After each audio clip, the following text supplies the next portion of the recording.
let's face it, paperwork sucks.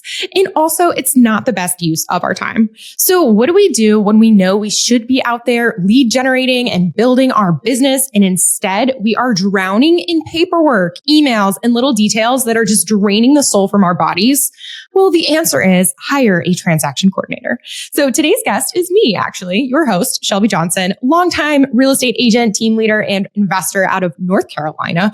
But wait, I recently moved to Lexington, Kentucky, and got licensed here. And now I'm building my business from the ground up in a brand new city where I know nothing and no one. But why is that applicable? Well, you might be curious to know that one of the very first things that I'm doing here in Lexington is hiring a transaction coordinator.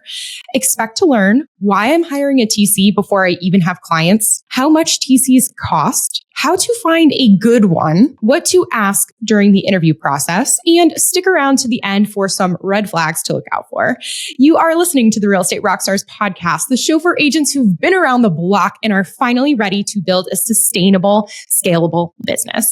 Learn the exact steps to build a business that runs like a machine when you don't secretly hate or want to escape from. Rockstars, it's time to talk about how to hire a transaction coordinator.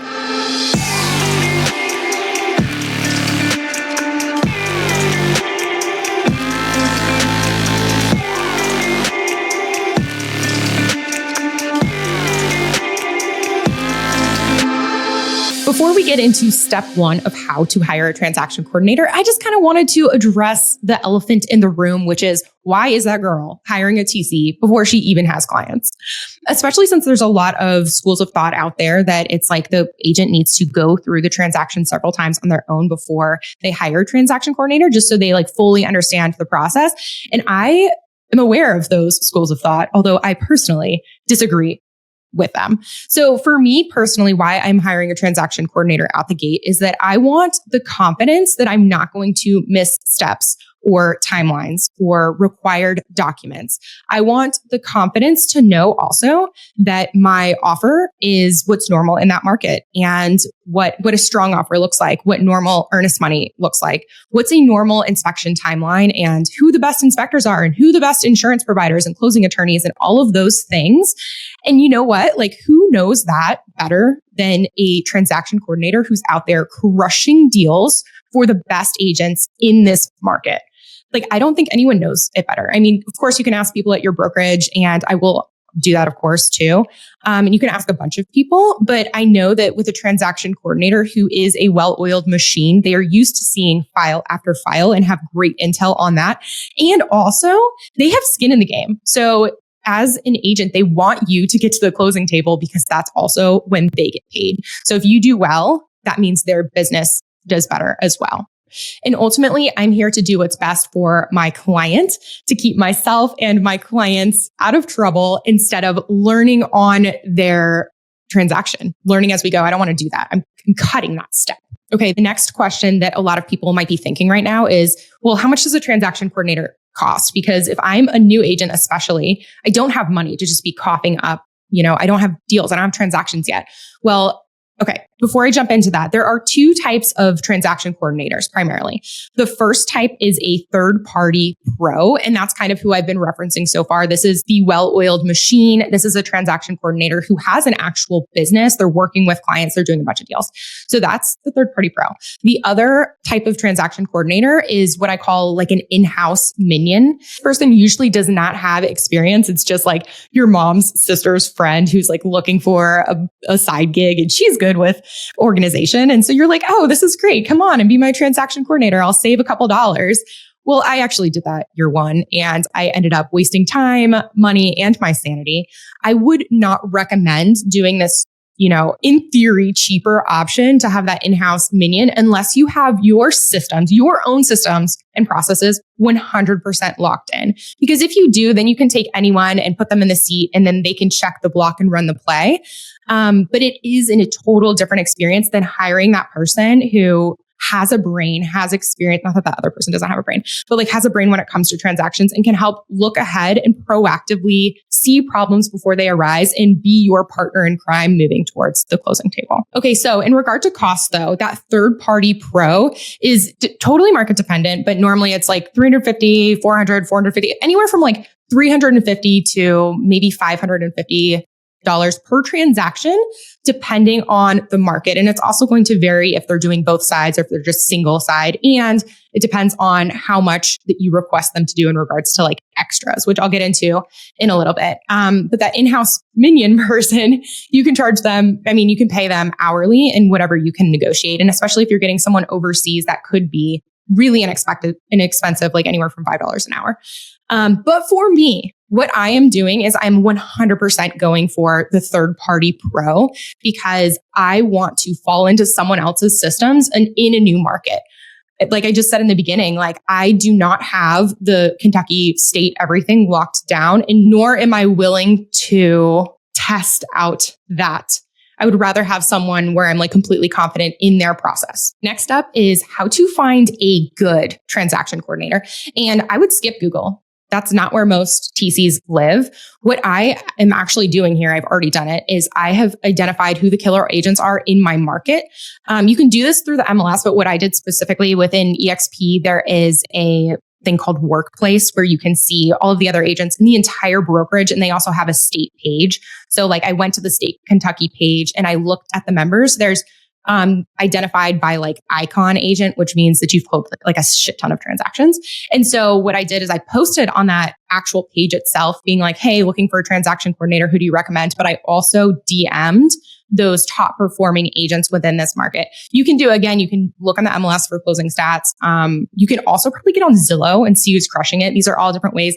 I would recommend reaching out. And with me, you guys, I mean, I don't know if you know this, I'm big on systems and efficiency. And so what I did is I created one draft and I sent it to a bunch of different people. I cast the net really wide. I just changed out personalized. You always personalize.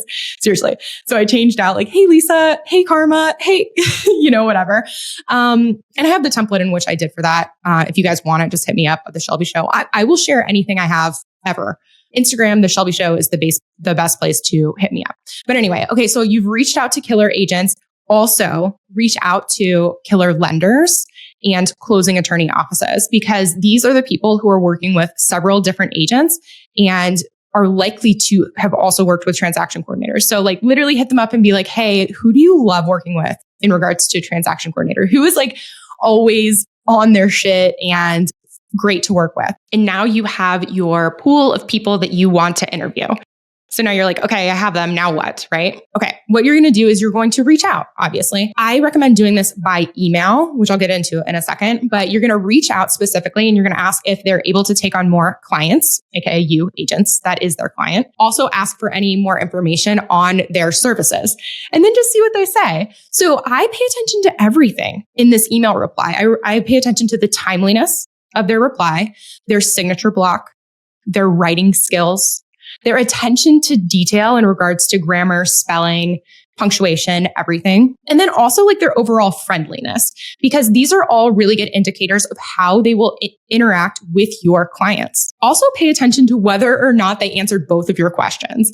Can you take on more clients and share services? Because that is another red flag right out the gate, is like if they cannot read fully and answer fully, you don't want them to be your new partner in crime. But let's just say that you did like their response. So the next step is to send them a Calendly link and ask them to book with you for like a Zoom call. And if they can't figure out Calendly, another red flag. If they don't use a digital calendar, bro, no.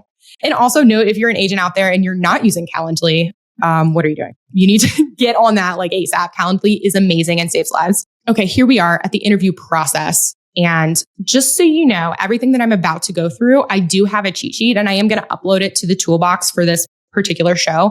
So realestaterockstarsnetwork.com and you'll see the toolbox. So that will be uploaded for you. But I'm just going to hit on the high points as we go through this. So you hop on the Zoom with them. And of course, you're going to be happy. So nice to meet you, all this stuff. It's like, okay, what's your story? Like, how long have you been at TC? Why real estate? And then just listen. And then also ask, are you licensed? Because that will determine how much they might be willing or not willing to do, because of course we all know that there are activities that only licensed agents could do. So that's what you're going to ask. You're going to build that rapport in the beginning, and then you're going to get into the work questions and just ask like, okay, what will it look like working with you? Like, I go under contract now. What's next?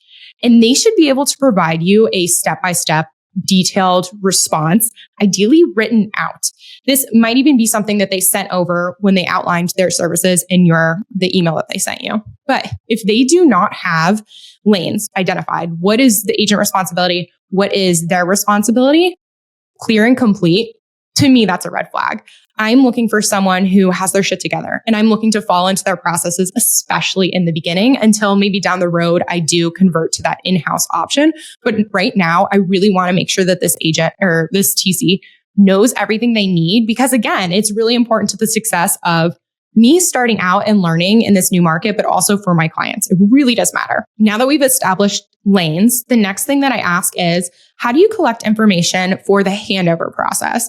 And so for me, upfront, there should be a handover process. It should not just be, hey, here's my contract, take it away. Because what that means to me is that now they're going to be pinging me with question after question after question throughout the process. Whereas if there was just a handover process upfront, maybe like a sheet that I input all of the details of the transaction, then they wouldn't have to ask me that along the way, which is what I don't want. Like, I do not want to be pinged. I'm hiring, a transaction coordinator for leverage and less freaking answering tiny questions throughout my day. I also going to ask, what are the timelines associated with your tasks? Because as agents, we are all about managing expectations, right? Like, super important. And now that you have a teammate coming in, you have to understand what their process is so you can help manage that expectation up front with your clients. Because when you're like, oh my God, offer is accepted. Yes. They're probably going to think that things are going to happen immediately, unless right up front you're like, okay, here's what's next. Just so you know, my transaction coordinator, Megan, my freaking partner in crime, she's amazing. She will be reaching out within 48 hours to kick off the next piece of the puzzle. If you don't say 48 hours, they're going to expect something to be happening in an hour. They're going to be like, what's next? What's next? But if you can say 48 hours or 24 or 12, whatever their process is, and manage that up front, the client is going to be like, okay, I know what's happening. I know to wait. I know not to be freaking out to refresh my inbox. So important. The other thing that I would say, whatever your TC tells you their timeline is, if they're like, oh, I can do it same day, no issue, I always give a 24-hour buffer. Because clients are never upset when things happen within, like, earlier than expected. They are upset when they take longer. And so this is just a buffer rule that I have in pretty much everything when managing expectations, which is funny because it's the opposite of like when you're talking to a lead and they're like, I'm thinking about selling in 6 months. You always cut that shit in half because it's always sooner. It's always half. So that's just a different totally side note. Okay. The next thing that I'm going to ask them is like, what are your hours of operation? And this matters because, real estate, it's crazy. And everything happens at like, late or early or what, not usually early, usually late, but we're on a weekend. And so what I say is I'm like, hey, like, I am 100% here to respect your hours of operation. I just want to know that in the off chance of X, Y, and Z happening, like, is there any flex, or, is it like hardcore? Everything is turned off at 5 p.m. on each day and I won't be able to hear from you. And so this is one of the things I'm paying attention to. I want them to have boundaries, but I also want them to be flexible enough and part of like, hey, we're a team. We're here to get this done. We're going to do whatever it takes. I want that energy from them as well. I'm also going to ask them about preferred vendors, especially coming into a market. I'm like, hey, who are your favorite people to work with? Like, I would love the list, because if you have experience working with them, you love working with them, you trust them, that means they're pre-vetted. And I don't have to go take the chance off of Google and again, waste that good faith of my client by sending them someone who's maybe not awesome. I want amazing out the gate. And so I ask for their preferred vendors as well. Next, I'm going to ask about systems. What systems are you familiar with? And what firms or brokerages are your agents who you're working with currently in? Ideally for me, which is, I just found this and I'm so excited about it, but ideally with me, they're already working with at least one, if not a handful of agents from EXP, because I know that in EXP, we use SkySlope as our backend transaction management software. And at every, other brokerages, maybe they don't use that. And so what I don't want to happen is that learning curve. Like I really want to be able to fall into someone else's well-oiled machine. And then they can say, hey, actually EXP requires this, this, and this in the state of Kentucky. And I'll be like, bro, thank you so much. Oh my God, I love you. That's the goal. The next piece that I talk about is communication. So how and how much do you communicate with the client? Like, are you texting them? Are you calling them? Are you only sending emails or are you following up with a call afterwards? Are we starting like a group chat? Like, what is your preferred method for that? Or are you not forward facing at all? There are some TCs who are like, I'm behind the scenes only. I actually don't ever interface with clients. And so that is something that also you as the agent have to decide what your preference is. My preference is to find the absolute badass who I have no issue interfacing with the client. And I think that that's another red flag. It's like, if you do not trust that transaction coordinator to be able to communicate and represent your brand well, they're probably not the right fit. And if you're out there and you have a TC right now who falls in that category, and if your dreams are really big, it might be time to look at that again. In addition to how they communicate with the client, another question is how and how often are you communicating with me? What can I expect from that? And with that, if we have multiple contracts at the same time, which we will, TC, we're about to freaking blow up Lexington. They don't even know it's coming. Anyway, I was like, how are we going to keep all those straight? Because another red flag is when the TC is like, oh, we just text. I'm like, no, when we have, hypothetically 10 under contract, you cannot all have all of that in one text thread. Like, recipe for disaster. That is buried immediately. Everything is lost. And so what I like to hear, which is what I heard, is she's like, our process for managing separate transactions is we use Slack. And within Slack, we have a different thread for every property. And that is how we keep all of our communication straight. To me, that's the right answer. Perfect. I used to do the same thing on WhatsApp when I did a bunch of transactions in North Carolina, but Slack works great. Perfect. Next up is capacity. So I ask, how many closings are you doing a month currently, roughly? And then how many files do you think you could work at a time? Like, do you know what your max is? And if you've hit your max, what's your process? Do you turn agents away or do you just keep taking on more clients? This is one where most people really, really struggle to be honest, not really with you, but more with themselves, because they like to say, yes, I'll turn, business away if I'm too busy. Yes, I understand my left and right limits. But the case is normally they don't. And you're just going to have to be on the paying attention to this the whole time for when things might fall through the cracks. Just keep awareness, because with the transaction coordinator, and this is just actually a side note, you can never relinquish the responsibility of the transaction. You are the agent and you are ultimately the decision maker and you are the steerer of the ship. The transaction coordinator is there to execute any decisions that you've already made, but you should never be asking that TC to make the decisions for you. It's not their job. And all that to say is that, you like to think that things are 100% hands off with a TC, and it can be very, very close to that. But ultimately, you have to maintain awareness of what's going on and keep a pulse on all of the files, because if things do fall through the cracks, you have to know and you have to be able to correct them. Next up is money. And everyone's favorite subject, right? And you need to ask them, hey, when do you get paid? How do you get paid? How much do you get paid?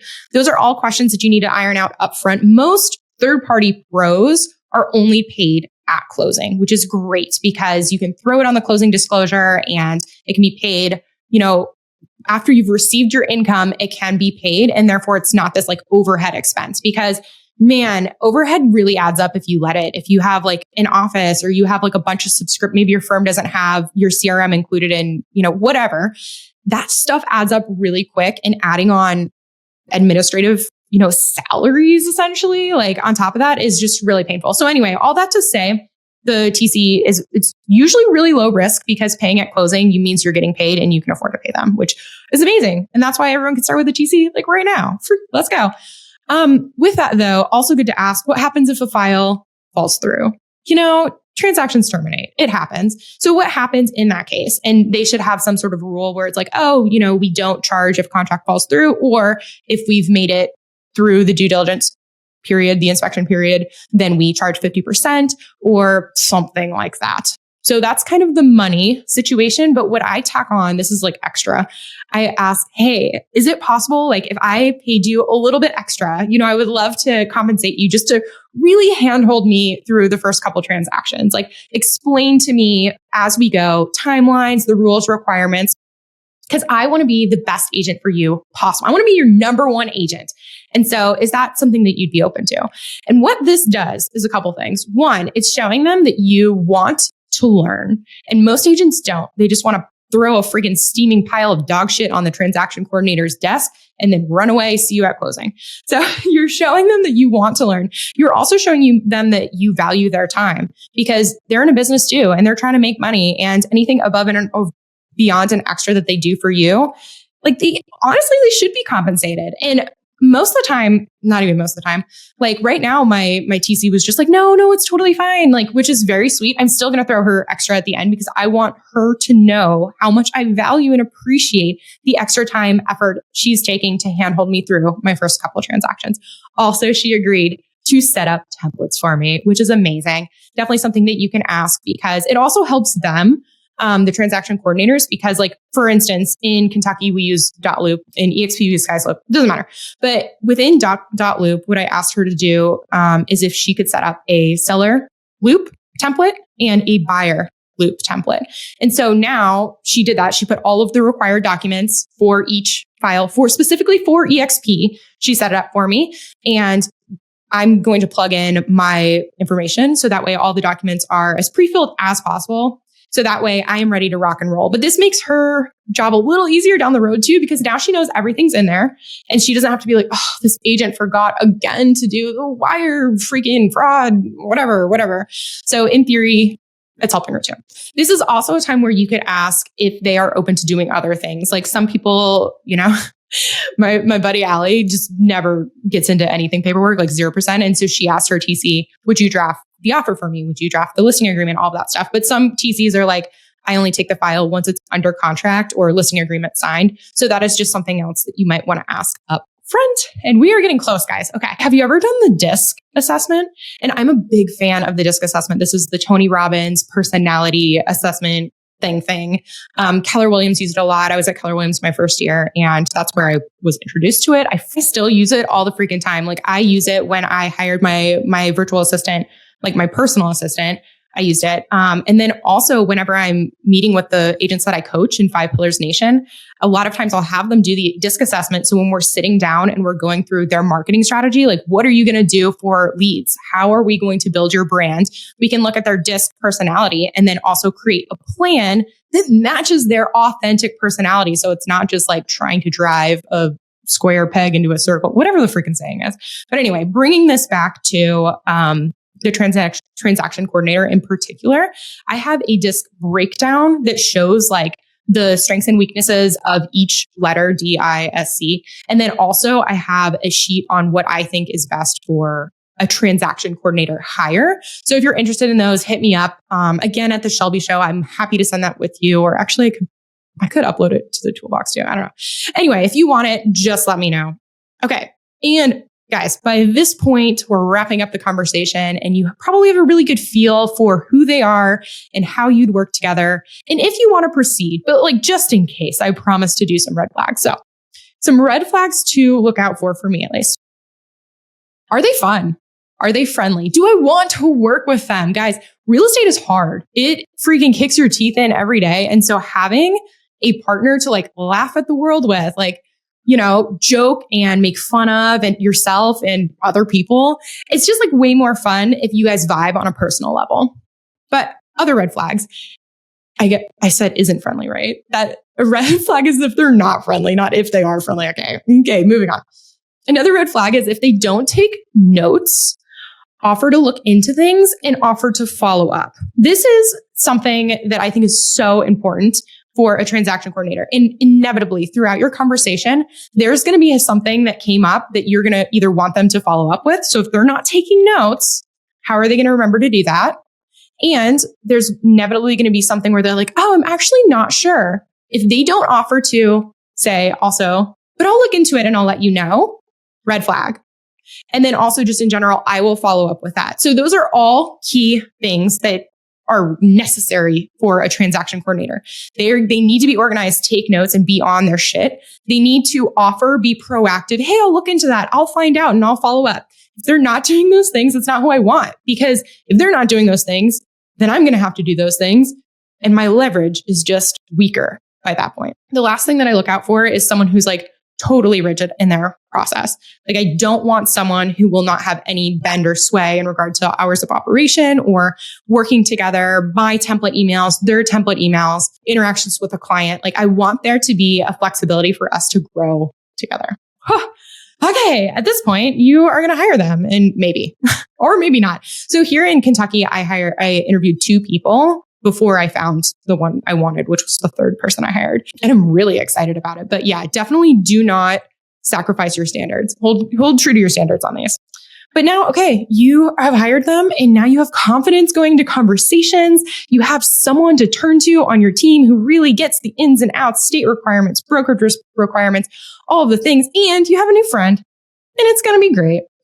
And guys, this completes the very first show with just me. So, yeah, if you liked it, if you want more of these, let me know. If you're like, whoa, this was like way too much Shelby in one sitting. Also, please let me know because I don't know what you're thinking unless you tell me. And I just want to, give you what you want here. So anyway, let me know. Yes, no, maybe at the Shelby Show on Instagram. And with that, I love you all. Have a kick-ass day. And Real Estate Rockstars, thanks for listening.